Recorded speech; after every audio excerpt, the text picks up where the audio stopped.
कि चला चला दीदी हे चरा चावा हे मनवा लग जई तो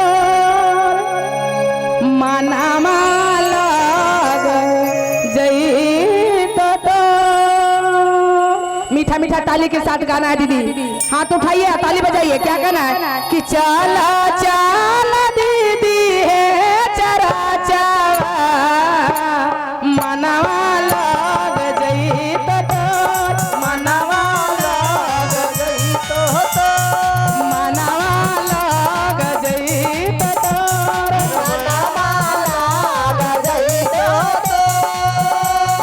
चला चला दीदी हे चरा चावा मनवा लग जई तो मनवा लग जई तो मनवा लग जई तो।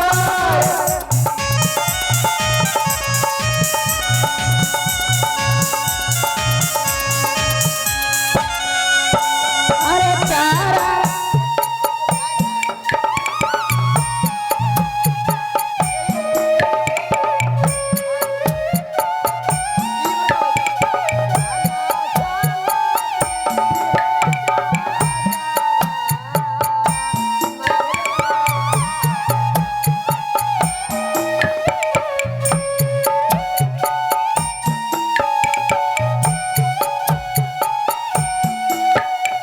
चला चला दीदी है चरा चावा मनवा